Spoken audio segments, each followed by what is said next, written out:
I think it's time for the Los Angeles Lakers to blow it up. I really do. And honestly, tonight's game is not what made me say that. I've kind of felt this way for a little bit, but I'm pretty confident in that at this point. I'm going to talk about why that is in this video, but what that means, blowing it up, is a question mark, right? Like there are different definitions for what that would mean in different ways that would look like for this team, but I don't think that the move is to try to go all in and trade the 2 unprotected first round picks that you have access to and all that type of things to try to build this roster into a championship contender. And honestly, I don't think it's JJ Redick's fault. I would keep him and I would try to build for the future and acquire assets. And that requires a few different things, including one specific player that I would 100% look to trade. With that being said, before we hop into and discuss more, if you haven't already, make sure you hit the subscribe button. Help me push towards the 2,000 subscriber mark on the channel. I'm uploading every single day on this channel, multiple videos a day. Would really appreciate it if y'all do subscribe. Without further ado, tonight's game wasn't good, right? Like, obviously, it wasn't a good performance across the board. AD's minus 22. They lose by 10 against a Timberwolves team that hasn't been great to this point in the year. We're never really truly all that competitive and all that close in this game. And with LeBron now out realistically for what type of time frame, we really don't know. Like, but JJ Redick says he's not sure when he's going to rejoin the Lakers. He's been away from the team for personal reasons, and there are a lot of people on social media speculating what that might mean. I'm not personally going to speculate, but hopefully it's something that's not serious, and hopefully he is able to return soon. But with LeBron away from the team, with the team as a whole massively underperforming, especially not even underperforming, they just aren't very good. In all honesty, like they're 3-8 in their last 11 games. I'm going to show you all several stats in this video to just demonstrate how poorly they've been playing, especially recently, but really for the entire season. They're not good defensively. They need several holes on this roster fixed. I just don't think they're all that good of a team, and I don't have super high hopes for the future of this roster, even if they were to use those picks. And I just don't think using those picks to try your best to battle in an incredibly deep Western Conference, especially with a team like the Thunder at the top of the conference that just looks so ungodly good, the Lakers can't compete with that. They just can't. Realistically, there's not a path that I see to serious championship contention for the Lakers this year. And if there's not that, then there's really no point, in all honesty, to going for it and to using the assets you have. I think they should trade Anthony Davis. I'll start with that. I truly believe they should trade Anthony Davis. The reason that I say that, Anthony Davis himself is having a great year. As Archer wants to be a part of the video, please, bub, let me work. AD's averaging 27 and 11. Now he's not quite where he was to start the season, but still 27 and 11, 3.5 assists a game, 53% from the field. Has not shot the 3-ball well as of late at all, but he did start the season shooting it very well. He's reverted back to closer to his career averages at this point, which is understandable. But I just realistically think AD he's a very valuable player who's probably a top 10 player in the NBA when he's healthy, and at times plays like a top 5 player in the NBA. Truly a guy who can kind of do everything on the basketball court and do it at a high level. And I really think that he would be one of those guys who would garner a Kevin Durant-esque trade package. You could get 5 first-round picks and a couple other assets from a team for Anthony Davis. That's the type of haul that can set you up all of a sudden from going from having very little assets to having a lot of assets. And they can do that while maintaining relative competitiveness. And they could even go even more all in. Like, there are teams, I get that LeBron is freaking 40 years old in his 22nd season. There are teams that would trade for LeBron still. You could still get some sort of valuable assets for LeBron James. Austin Reeves on an awesome team-friendly contract would be a super valuable asset for a variety of NBA teams as well. Would they want to trade him? I doubt it. Would they be willing to? Potentially.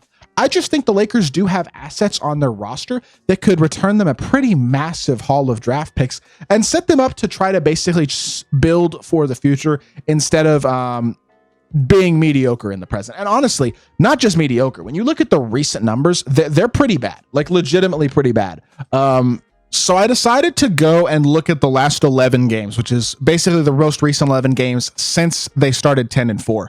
In those last 11 games, they have the second worst offensive rating in the entire league behind only the Wizards. They have the 4th worst, I think, net rating. Yes, the 4th worst net rating in the entire league, but behind the Pelicans, Wizards, and Blazers, 3 tanking terrible teams. They have, this is the area they're doing their best, actually, shockingly, defensively, only the 10th worst defensive rating in the league. And when you look at the season-long stats, they're definitely better because the Lakers did start the season well, but Cleaning the Glass actually says that they are the most overperforming team based on their actual win expectation this season, having won 2.9 more games than expected to this point in the season. They are 11th in points per possession so far this season. They don't turn the ball over a ton. They do draw a ton of fouls, which I think is a Laker asset thing.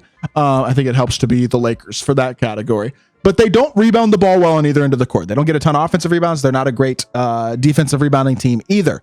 They allow the 7th most points per possession in the league, the 5th best effective field goal percentage in the league. They don't create a ton of turnovers, and the only thing they really do well is not foul a lot, which again, being the Lakers, helps. Like, this is a team that just doesn't do anything particularly well, to be totally honest. They're okay offensively for the season. Recently, they have been atrocious, and defensively, they're pretty bad. Like, they're a bottom 10 team in the league 100% defensively, and as of late, they've been a bottom 5 offensive team these last few games. They're just not a very good basketball team across the board, and I honestly don't really know how they would make moves to fix it, even if LeBron does come back soon.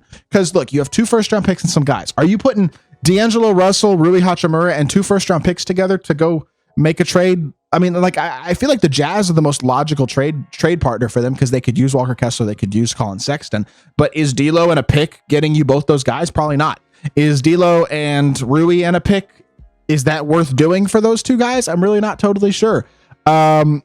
What is the plan going forward with one of your stars is LeBron? I love LeBron to death. I still think he's an awesome basketball player, but he doesn't play any defense anymore. He doesn't. I mean, it's quite plain simply only plays defense in clutch moments. That's about it. The rest of the game, he's one of the worst defenders in the league. They're a bad defensive team as a whole. I just don't see the trade that fixes this team and is worth giving up the limited assets that they have left in order to try your best to be a second-round playoff team? This team, even with big moves, realistically doesn't have the ceiling of a championship contender. And if that is the truth, I don't really care that much if you have LeBron and AD on your team. You have to figure out a way to build for the future and prepare for the future more effectively. And I just think right now they don't have the assets for the future. They have some young talent for sure. Like, let's not sit here and act like they have no young talent. Connect was a great pick at 17. He hasn't been as good as of late, but he's going to be a really good player. Austin Reeves, like I said already, is on an incredibly team-friendly contract. But they don't have a ton of young talent. They don't have a real core to build around. And I just don't think their roster is very deep or very good. I would want, personally, if I was the Lakers front office, if I was Rob Pelinka, look, I understand that this is hard to justify because realistically, if the Lakers rebuild, Rob Pelinka's getting fired. But if I was running the Lakers right now and trying to figure out how to set this team up best to compete in 5 years, I would be trading Anthony Davis and LeBron James like tomorrow. I just don't think that it does them any favors at this point to try to beat their head against a wall with a terrible defensive team that now isn't even good offensively. Hopefully I'm wrong. As a guy who is a big LeBron fan and a big kind of Lakers fan because LeBron is a Laker, I want to see them succeed. I just don't see the path to serious contention. And so, yeah, that's basically my conclusion. I legitimately think that the Lakers should rebuild. I truly do. Will they? Probably not. Should they? In my opinion, yes. I really do think they should. This is not something I've heard a lot of people talk about, but I think it's a topic that's going to start to become more common and more prevalent in the national media because this is kind of the direction this team is going at this point. They do not look like a serious playoff contender. I just don't see the path for this Lakers team to be anything more than a play-in team. And at this point, what is the point? You know what I'm saying? Like, and that's if they make the play-in. Like the Spurs, the Kings, those are competitive basketball teams. The Lakers have the worst net rating by far of the top 12 teams in the East or in the West. They're playing probably the worst basketball right now of any of those teams besides maybe the Suns, who again, KD is injured when he's healthy. Hopefully he's able to stay healthy. They're going to be a better team. I don't see the future for this team. Not even this season. Like, I don't know what the idea is at this point with this Lakers roster. And so again, I think I'd blow it up. I really would. I hope y'all did enjoy the video. If you did, make sure you hit that like button, leave a comment, and subscribe. I'll be back with more NBA content very, very soon, and I appreciate y'all. Peace.